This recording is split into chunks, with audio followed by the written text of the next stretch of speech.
और एक बार शिव पार्वती जी ने एक निर्णय लिया। पार्वती जी बोली बहुत दिन हो गए पर्वत पर बैठे हुए, चलो एक बार ब्रह्मांड में पूरी धरती पर भ्रमण करके आते हैं। और यह निर्णय करने के बाद शिव पार्वती ने भेष बदला और पृथ्वी पर भ्रमण करने आ गए।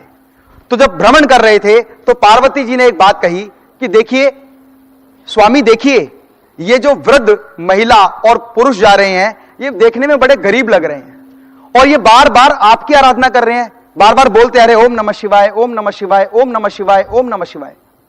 और ये आपकी इतनी आराधना कर रहे हैं और बुजुर्ग दंपत्ति होने के बाद भी ये गरीब, लाचार और बेबस हैं। ऐसा क्यों? इतना अनर्थ क्यों किया आपने? मुझे ऐसा लगता है कि शिव महाराज आपको इन्हें समृद्ध बना देना चाहिए, इनको धन दौलत शौहरत सब कुछ देना चाहिए।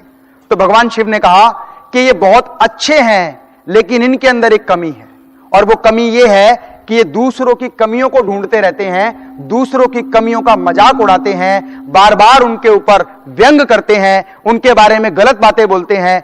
कितने भी अच्छे हों लेकिन उसके पीछे उसकी बुराई जरूर करते। तो पार्वती ने कहा नहीं नहीं नहीं, ऐसा नहीं होना चाहिए, और ना ही ऐसा करते होंगे आपको कैसे पता। तो भगवान शिव ने कहा मैंने इनको पहले कई बार मौका दिया समृद्धि पाने का, मैंने इनको पहले कई बार मौका दिया जीवन में समृद्ध बनने का, लेकिन जब भी मैंने इनको मौका दिया उस मौके से ठीक पहले इन्होंने किसी ना किसी व्यक्ति की बुराई की, किसी ना किसी व्यक्ति के बारे में द्वेष भावना पैदा की, किसी ना किसी व्यक्ति के बारे में गलत कहा और उनके हाथ से वो अपॉर्चुनिटी निकल गई। तो पार्वती ने फिर गुस्सा होकर कहा नहीं नहीं, मेरे को इस बात पर विश्वास नहीं है, इनको एक मौका।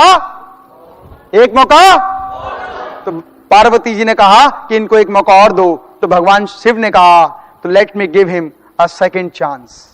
भगवान शिव ने कहा कि मैं इनको एक और चांस देता हूं, और एक और चांस दिया। भगवान शिव ने कहा कि जैसे ये व्यक्ति यहां से 50 कदम आगे जाएंगे, इनके आगे मैं भंडार बिछा दूंगा, सोने की अशर्फियां, हीरे जवाहरात मालाएं सब कुछ इनके आगे बिछा दूंगा, और 50 कदम बाद जाके इनको सब कुछ मिल जाना है और ये धनवान हो जाएंगे, लेकिन इनको 50 कदम चलना होगा।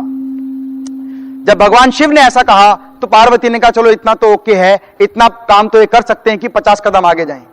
और जैसे ही वो भगवान शिव ने 50 कदम बाद उनके पास सारा सब कुछ धन दौलत अशर्फियां सोने हीरे जवाहरात सब बिछा दिए, ठीक उसी समय पर एक अंधा कपल उनके सामने से गुजरा। वाइफ भी अंधी थी, हस्बैंड भी अंधा था, वो दोनों वहां से गुजरे। तो उसकी वाइफ, वो जो वृद्ध थे, अच्छे व्यक्ति थे, उन्होंने देखा और उनका मजाक उड़ाया। अरे देखो देखो, हस्बैंड भी अंधा है और वाइफ भी अंधी है। अरे जब दोनों ही अंधे थे तो जरूरी शादी करना, एक तो आंख वाले से कर लेता ताकि एक दूसरे का ध्यान रखा जाता। और जब ऐसा बोल के वो लोग वृद्ध जो अंधे थे वो वहां से निकल गए और वो लोग उनकी मजाक उड़ाने लगे। मजाक उड़ाते उड़ाते उसकी वाइफ के मन में एक मजाक आया, अरे जरा एक काम करते हैं, हम भी जरा चेक करें अंधे अगर होते हैं तो चलने में कैसा मजा आता है। कहता हाँ हाँ चलो अंधों की आज एक्टिंग करते हैं। हस्बैंड भी कहता है यार तू अकेली क्यों बन रही है, वो तो दोनों थे ना, चल मैं भी अंधे की एक बार प्रैक्टिस करके देखता हूं।